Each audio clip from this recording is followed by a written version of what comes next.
With this concrete all set and solid, we're ready to start laying the next course on the block wall. The way these blocks are manufactured means they're not exactly the same. Things can fall out of alignment. The wall has gained 5 to 10 mil on our layout. We're going to correct this by shaving one of our blocks 2 passes on this with a hand grinder.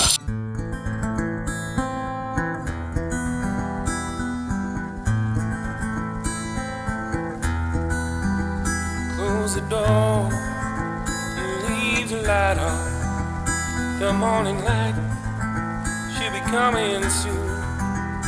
Kick off your shoes and leave the winter and the pain it brings to you. Lay your head upon my shoulder. Shut off your thoughts and clear your mind. So yesterday we poured out this course of block wall and we poured out this backfill foundation as part of the sort of strength of this system. We also pulled out this little foundation here where the wall turns back. That was a bit of a design adjustment to tie us into the deck back here. With this concrete all set and solid, we're ready to start laying the next course on the block wall. We start this process with a dry layout, just as we've done with each of these courses. This is an important process as we need to find out if the blocks are going to all line up with the course we've already laid.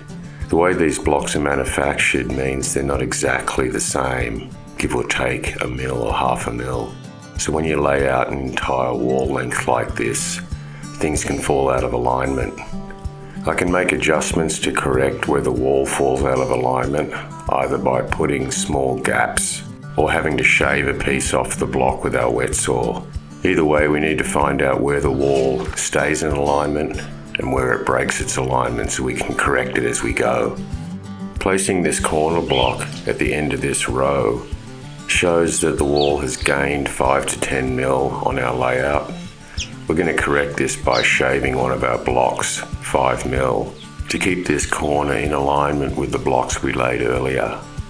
We finish off the dry layout around this corner and then move on to the small foundation we poured for this design change in the wall.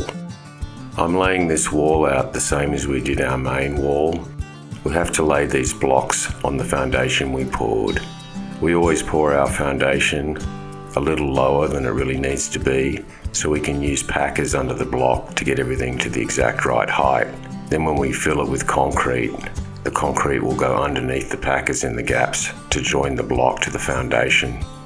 Once we have the first block matching our main wall, we just add the next block next to it in alignment so they're both plumb and level.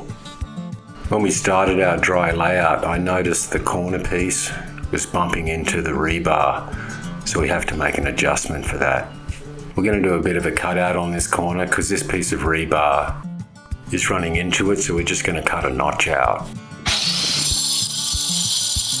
I'm using my small grinder with the diamond blade to cut a channel for this rebar so this corner block doesn't bump into it.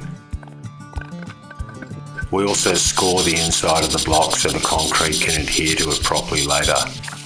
After rinsing our block off, we give it a test fit to make sure we've cut enough out to clear this rebar. I align the corner piece to the other blocks and we can see that we've created a big enough gap around this rebar for concrete to squeeze in and adhere the whole system together.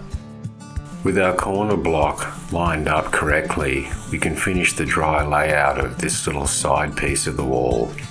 After installing the rebar in the channels of the lower course of block, I continue the dry layout for this end of the wall. I double check with my level to see if everything's lined up. After realizing one of the blocks isn't quite in alignment, I add some packers to get it up to the right level so it's in line with all the other blocks. We're now ready to start gluing our blocks down, and this time we're going to start on this end with the half block and work our way back. We're starting with this half block because the wall has to end flush with the block below, so we can make any adjustments to the other blocks, but we want this end of the wall to be completely flush and flat. We're using the same system we used earlier when gluing these blocks down, which was to remove the block we want to glue down, apply our glue, and then return it to its place. Tap it in with the hammer to get a nice adhesion, and then move on to the next block. This next block was the one that we had to make some adjustments with the packers when we checked our alignment. So we adjust the packers to put them in a position where they won't be seen, and then we apply our glue. I'm using a slightly different glue pattern on these blocks than I did on the previous blocks, as these blocks are above ground. So we want to make sure that the concrete that we fill these blocks with doesn't ooze out through the cracks and stain the front of our split face block. It's really important when we're applying our glue that we keep an unbroken bead, because this is almost working like a sealer. Because keeping this concrete oozing out is critical, because if we stain the front of the split face block, it's very hard to correct later. I take extreme care when I'm replacing the block on top of the adhesive, as we don't want any of this glue to get on the front of this block. The corner blocks we're using in this system are slightly shorter than the other hollow block, so we have to adjust for this by adding 3mm packers underneath as we glue them in. With this short end of the wall completed and the corner piece in place, we just continue repeating this process until we get to the other end of the wall. It had summer night, sitting back in the light, trying to find the words to describe something that I can't find. Maybe it's time to see the truth. I haven't fallen far from you. That completes all the gluing we're going to do for today. We have to do a little trim on this last block to make it fit in, so we'll do that tomorrow.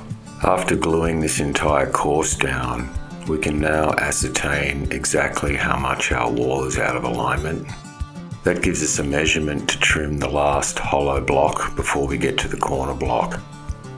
We just need to establish what we're going to trim this block. We're going to have to slice this one a couple of mil off to keep it all in line. By pushing our corner block hard up against the hollow block, we can establish its overhang. When we measure this, it's going to give us the measurement we're going to cut off the block. This happens to be 5mm. So we make a pencil mark on the block, 5mm, to take over to our wet saw to make the cut. My wet saw has a limitation on the depth it can cut, so we have to make 2 passes on this block to be able to cut both sides of it deep enough. Because of the depth cutting limitation of our wet saw, we have to finish off this cut with a hand grinder with our diamond bit, just to tidy it up a little bit. After rinsing it off, we test fit it on the wall to make sure we've cut enough off.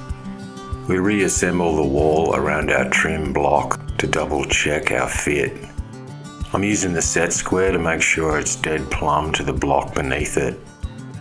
Here you can see the 5mm of concrete we had to remove to make this block fit tightly. After making that adjustment, we set our block level as we've done with all the other blocks. This particular block does need a few packers under it to keep it completely plumb to the rest of the wall. Once we've established the right packer thickness to get this block plumb, we double check it with our level and then glue it on like the rest of the blocks. This is the final course for this end of the wall. Because the wall steps down 3/4 of the way along, this is actually the finished height of our wall on this end. So I take extra satisfaction in gluing this last corner block for this end of the wall. I had to custom cut one of our blocks to fit the end of this wall run. So this junction point that we created between the natural stone wall, the hollow block and the treated timber would all align really neatly. This is a good time to take my morning break and meditate on the horses in the field down below. It had summer night, sitting back in the light, trying to find the words to describe something that I can't find. Maybe it's time to see the truth. I haven't fallen far from you. I'm so much closer than I was to you before this time. I'm dry fitting our blocks for this small wall we added to the design to contain the garden bed that's in the centre of this terrace project. We're just checking that these blocks fit plumb and level before we start gluing them in like we've done with all the other blocks. I'm making sure I apply a really thick bead of adhesive here because we don't want any concrete leaking out of this corner where it'll be seen above ground. This small wall is only 2 blocks deep because the rest of the wall is going to be treated timber, as you'll see in the final result. This last half block requires a packer to keep it plumb to the rest of the blocks. Once we've glued this in, we cut and install some rebar ready for the next course. One of the last things we have to complete on this level of the wall is address this inside corner. Because our corner block is solid and a different configuration from our hollow block, I have to put this patch piece in to make the inside corner look right. When the wall's filled with concrete, this piece will be locked in just like all the other components in this system. With all the block work complete for this level of the wall, we lay our rebar in for the final course. In the next episode, we lay the final blocks on this wall. Another hot summer night, sitting back in the light, trying to find the words to describe.